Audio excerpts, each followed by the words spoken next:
어우, 역시 딥스가 정말 좋은 가슴 운동 중에 하나입니다. 근데 가끔 가다가 그 머신 별로다, 얘도 별로다 하시는 분들이 계신데, 머신을 하실 때는 그냥 손잡이에 항상 답이 있습니다. 네, 안녕하십니까. IFBB 프로 내추럴 바디빌더 김승현입니다. 운동 전에 IMX BCA 그루타민 제로, 그리고 거기에 베타알라닌 먹었고요. 오늘은 어깨 운동입니다. 지금 진행 중인 훈련 프로그램, 저번에 또 이어서 설명드리면 3일 운동하고 하루 쉬는 사이클이 두 가지 버전으로 반복된다고 했을 거예요. A 스플릿, B 스플릿 형태로 나누어서 진행 중인데, 오늘은 B 스플릿의 첫 번째 날, 그래서 밀기입니다. 너무 제가 좋아하는 아틀란티스사의 바이킹 프레스. 빠르게 시작해 볼게요. 아유 깜짝아. 아유, 주의해야겠다 이거. 높낮이 조절이 돼요. 그래서 키 작으신 분부터 큰 분들까지 다 커스텀해서 할 수 있고, 이렇게 뚫려 있어서 바벨 할 때는 내가 바벨을 피해야 되잖아, 이렇게 뒤로. 근데 얘는 안 피하고 할 수 있다. 근데 피하는 궤적을 가져가도 상관없습니다. 특성상 바벨로 하면 코를 거의 스치거나 닿을 듯이 내릴 거예요. 근데 그렇게 내려도 이제 문제가 없는 거죠. 그리고 아무 무게 없는데도 제법 무게감이 있어요. 저항감이 제법 있어요. 그리고 많이 내려볼 거예요. 오늘은 진짜 이만큼 거의 다 내릴 거예요. 거의.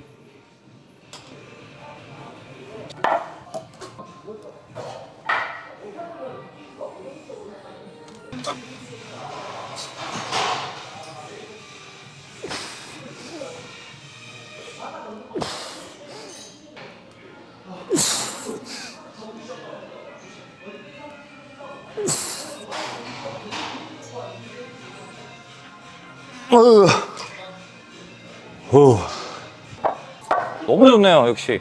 근데 제가 원래 하던 스타일이 있는데, 또 물리치 선생님이 제가 하는 거 보더니 좀 이렇게 해보면 어때요? 하고 또 말씀해 주신 게 생각이 나가지고, 그렇게 또 좀 변형을 중간에 살짝 했는데 어떠셨는지 모르겠네요, 보시기엔. 저는 좋았던 것 같습니다. 지금 촬영 시점으로는 대회 시합 이제 5주 남았는데 나가면 안 될 것 같아요.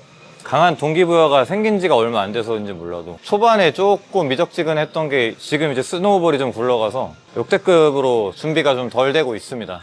보시는 분들도 실망하실까봐 좀 걱정이긴데, 이미 뭐 칼은 뽑아 들은 상황이라 뭐라도 썰고 올 건데, 저는 또 약간 발등에 불똥이 떨어져야 좀 약간 잘하는 스타일이야. 저랑 같은 타입이 있으실 거예요. 뭐 열심히 아마 하면 또 좋은 결과 따르지 않을까, 마지막에. 예.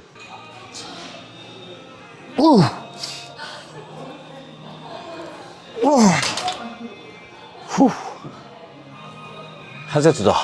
그리고 그렇게 또 열심히 안 해도 돼요. 다 인생 운입니다. 내가 엄청 열심히 한다고 1등 할 것도 아니고, 좀 대충 했다고 뭐 성적 안 나온 것도 아니더라고. 그냥 운 좋으면 1등하고 운 나쁘면 꼴찌도 하고 그러는 거예요. 인생 다 그렇더라, 보면. 옛날에는 열심히 하는 게 더 중요하다 생각했어요.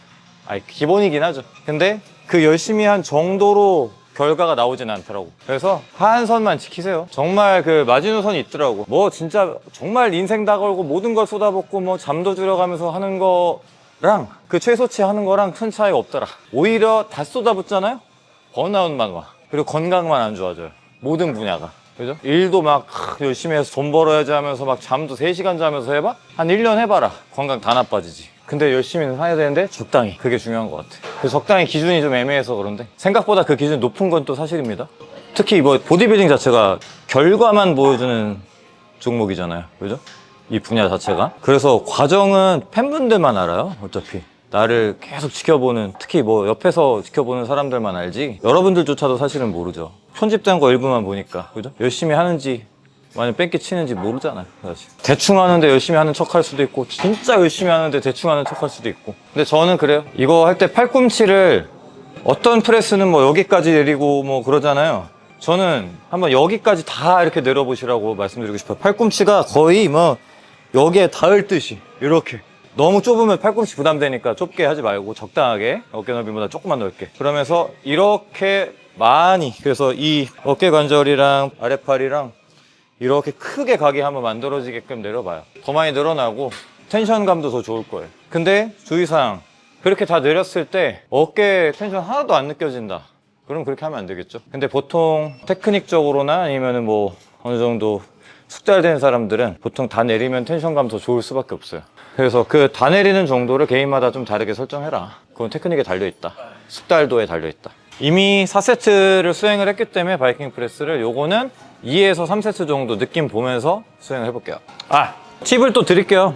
보시면 머신을 하실 때는 그냥 손잡이에 항상 답이 있습니다. 머신을 다루는 데 있어서 이 머신 어떻게 써야 되지 잘 모르시겠다면 그냥 손잡이를 보시면 그냥 거기에 답이 있다. 지금 이 머신 같은 경우 손잡이가 안쪽이 조금 더 내 쪽으로 들어가 있고 바깥쪽이 좀 더 앞으로 나와 있으면서 동시에 마찬가지로 안쪽은 위로 가 있고 바깥쪽은 아래로 내려가 있어요. 그럼 손을 내가 똑같은 각도로 이렇게 조정을 해보면 팔꿈치가 따라서 움직이는 방향이 있을 거예요. 그대로 하시면 됩니다. 그게 궤적 세팅인 거예요. 알겠죠? 이렇게 돼 있으면 팔꿈치 여기가 있어야 되고 얘처럼 손잡이가 돼 있다면 이렇게 만들면 팔꿈치가 앞으로 가요. 그리고 그 다음 확인할 거는 무게가 어떻게 움직이는지의 궤적을 보시면 돼요. 얘는 올라가면서 뒤로 가는 궤적이에요. 그러면 밀 때도 약간 뒤로 밀린다는 느낌을 받아야겠죠? 약간 뒤로 밀리니까 팔꿈치가 뒤로 갈까요? 아니죠. 팔꿈치가 살짝 앞에 있어야겠죠. 물론 너무 앞이라고 생각하면 불편합니다. 그리고 등받이가 뒤로 누워 있어요. 한 15도. 그러면 결국에는 이 상태에서 이렇게 민다면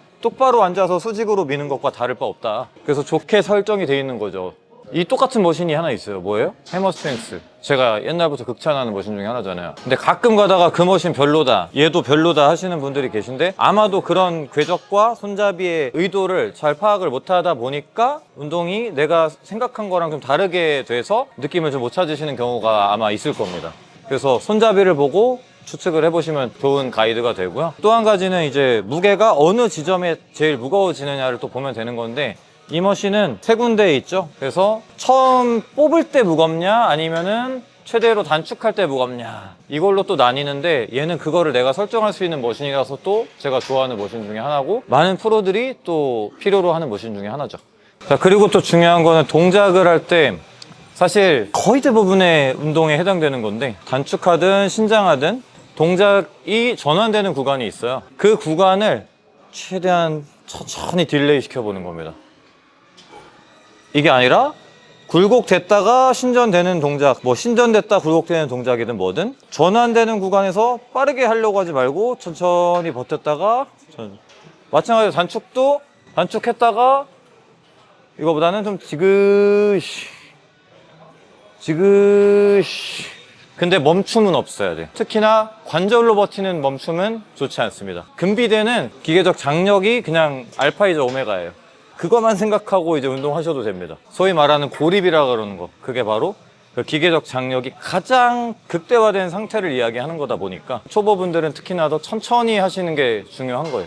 뭐 중급자도 할 거 없이 빨리 할수록 장력을 유지하기가 좀 쉽지가 않을 때가 있거든. 근데 정말 테크닉적으로 잘 완성되어 있는 사람일수록 빨리가 가능하죠. 그것도 이제 기술 중에 하나고. 또 항상 그렇게 천천히만 하면 또 안 되고 때로는 팽팽함을 유지한 채로 빨리 하는 연습도 필요해요. 파워 트레이닝을 해야 돼요. 근데 천천히 하는 연습을 먼저 우선적으로 하시는 게 좋습니다. 그래서 종종 누구는 스쿼트 막 200kg 드는데 어떤 사람은 100kg로만 하는데 확실히 하체가 그 사람보다 좋더라 이러잖아요. 그게 이제 그 장력을 얼만큼 잘 유지하고 이용하느냐에 따라서 근비대 발달도가 많이 차이가 나게 된다. 그래서 요새 보면 좀 안타깝긴 해요. 너무 점진적 과부하를 이 장력의 활용이 아닌 그냥 무게를 드러내는 거, 또 얼만큼의 볼륨을 소화하는 걸로만 이제 이해하시는 것 같아서 조금 안타까울 때가 있습니다. 템포를 내가 천천히 해서 장력을 극대화했고 운동 시간이 늘어났어. 그것도 점진적 과부하예요. 막 흔들리고 불안하던 게 안정적으로 됐어. 그것도 점진적 과부하가 됐다고 볼 수 있어요. 자, 그 다음은 케이블 머신에서 하는 내추럴 레이즈입니다. 이렇게 의자에 앉아도 되고 바닥에 누워도 되고 뭐 서서 해도 되는데 조금 누워서 하는 거를 저는 추천드리겠습니다. 풀리 높이는 앉았을 때 기준으로 어깨보다는 낮아야 되고 골반보다는 높아야 돼요. 중간 정도에다가 올린다고 생각하면 될 것 같아요. 그리고 이제 손목에다가 거는 스트랩을 활용하면 좋은데 없어서 그냥 저는 D그립을 활용을 하겠습니다. 이렇게 닿아요. D그립의 단점이야. 이렇게 더 늘리고 싶어도 못 늘리는 게 단점. 그래서 조금 더 뒤로 가서 올라가서 할게요.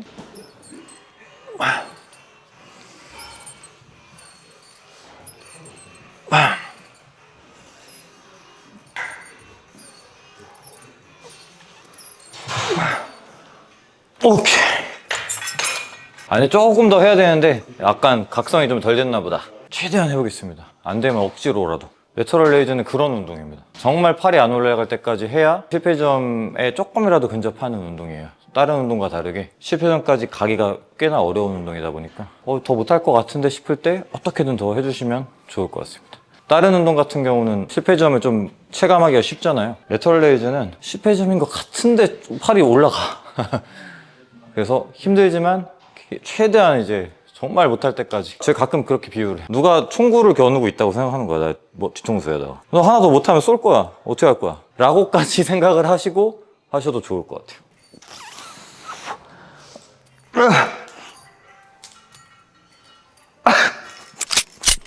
어우 씨. 네. 방금 총 맞은 거야. 방금. 머리 구멍이 뚫린 겁니다. 자, 그 다음은 측 후면이라고 해야 될 것 같은데, 측 후면을 조금 활용하기 위해서 상체를 좀 숙여준 채로 가슴을 살짝 들어주고 팔꿈치가 앞으로 가는 느낌이 아니라 들어서 이런 느낌에 가까운.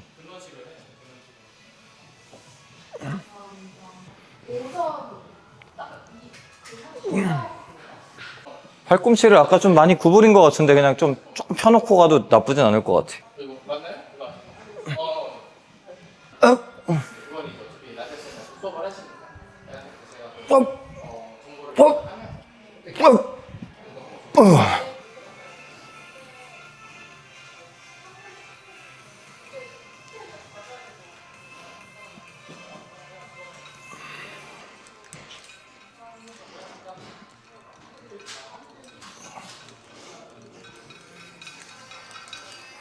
와, 후, 괜찮네요. 역시 펌핑이 되고 한 주 한 주 벗겨지는 게 보이네. 확실히 저번 주보다도 또 다르네 몸이. 역시 내추럴은 그냥 많이 빼야 돼. 빼야 좀 몸이 좀 인상적이게 나오네요. 요번 주부터 조금씩 그래도 마음에 들기 시작했습니다. 마음에 들었어요 방금. 오 이거. 후면 열심히 하는 게 맞네요. 좀 오랫동안 지켜보신 분들은 제가 맨날 얘기했잖아요. 23년도 한 여름부터 제가 한 6개월간을 후면 삼각근 운동을 아예 안 했었어요. 목 디스크 되게 심해가지고.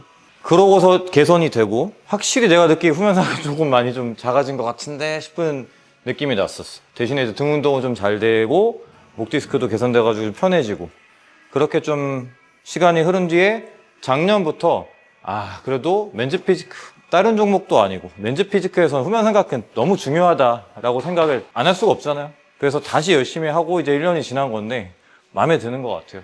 역시 많이 해야 됩니다 후면 삼각근. 근데 주의하셔야 될 게 제가 아까 목 디스크 심해졌다 그랬잖아요. 등 근육을 잘 사용하지 못하고 후면 삼각근 위주로만 자꾸 운동을 하려는 운동들 대부분이 잘못할 경우에는 목 주변 근육들을 좀 안 좋게 하고 디스크 압박을 좀 늘릴 수가 있습니다. 안 좋은 자세를 만들 수 있어요. 일자목을 만들다든가 역시 커브가 나온다든가 막 이래요. 다 그런 건 아니지만 주의하셔야 되는 체형들이 있어요. 목이 좀 길수록 더 그래요. 그래서 개인적으로는 승모근을 좀 더 먼저 강화하시고 나서 후면 삼각근이 따라서 이렇게 퍼지듯이 발달을 시키는 게 더 중요한 것 같아요.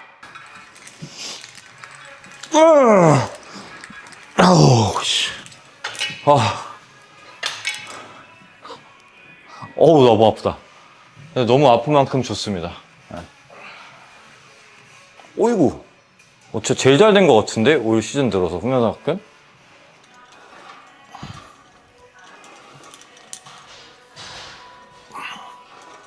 디그립이 없어서 그냥 이거 하는 건데 무지하게 아픈데?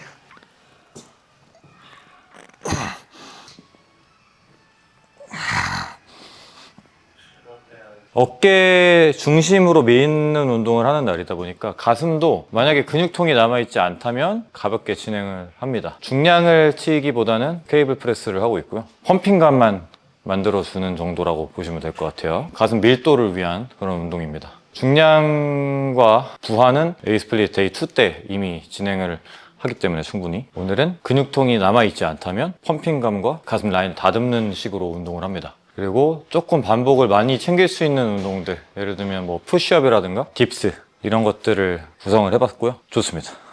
옛날에는 참 이 중량 뚫기 걸고 열심히 딥스 많이 했던 기억이 나는데 20kg 되는 것 같습니다.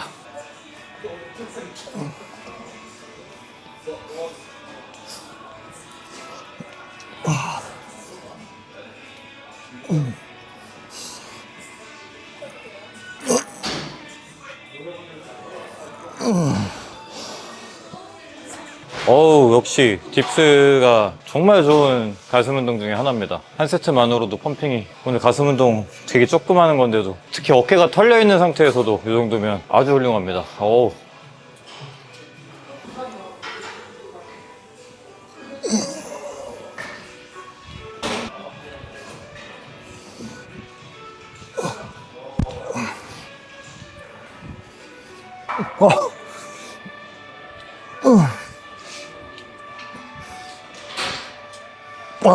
자, 마무리로 이제 복근할 건데, 제가 원래 케이블 크런치를 별로 안 좋아하는 운동인데도 불구하고 이번 시즌 동안은 좀 자주 수행을 해봤고, 옛날과 비교했을 때 굉장히 좋은 운동이라는 거를 좀 뒤늦게 좀 알았습니다. 8주에서 10주 이상 좀 꼬박꼬박 잘 한 것 같고, 처음에는 쥐도 나고 막 이랬다가 요새는 또 괜찮더라고요. 그래서 오늘은 케이블 크런치 그리고 레그 레이즈 두 가지 복직근 위주로 가겠습니다. 케이블 크런치는 당연히 이제 각자의 중량 수준에 맞게 해야 되고 쥐어짜야 됩니다.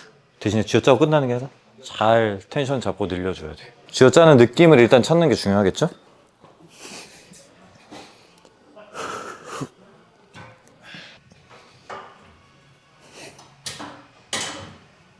자, 이렇게 비스플릿 데이 1 운동 마쳐봤고요. 촬영을 하면 저는 항상 좀 솔직히 말하면 만족스러운 운동이 되기가 좀 어려운 것 같아요. 오늘도 말을 좀 많이 하다 보고 계속 중간중간에 사적인 이야기도 하게 되고 하니까, 촬영은 거의 2시간을 했는데 1시간 꽉 채워서 혼자 운동할 때보다는 솔직히 굉장히 밀도도 떨어지고 집중도 안 되고 펌핑감도 이미 다 꺼져버릴 정도로 솔직히 퀄리티가 좀 낮았던 것 같습니다. 한 주 한 주 소중하고 하루하루 훈련이 소중한데 이런 날도 있는 법이죠. 뭐 어쩔 수 없습니다. 지나간 거에 대한 이제 미련은 버리고 다음 훈련할 때 이런 일이 발생하지 않도록 또 잘 신경 써 봐야겠죠. 그 말은 이제 촬영을 안 한다는 얘기는 아니고요. 촬영을 할 때 이제 말을 줄이고 당분간은 운동 중심으로 이제 하거나 어떻게든 해볼게요. 딜레마예요. 성적이 좋으려면 훈련을 잘해야 돼. 근데 여러분들이 또 보기 좋으려면 또 영상도 잘 담아야 돼. 뭐 어쨌든 열심히 2마리 3마리 토끼 잡으려고 해봐야겠죠. 종합하면 오늘의 운동은 좀 망한 편.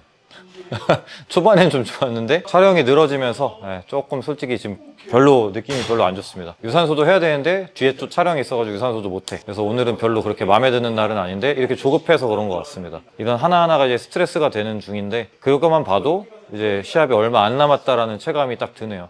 정신적인 압박이 되고 스트레스가 증가하고 예민해지고. 그래서 예민한 분들 저처럼 아마 많이 계실 건데, 이 초민감자라는 개념이 있어요. 다음에 또 영상 준비해서 이야기 해볼 테니까 기대해 주시면 좋을 것 같고, 다음 영상에 지금보다 더 나은 모습으로 찾아오도록 하겠습니다. 파이팅!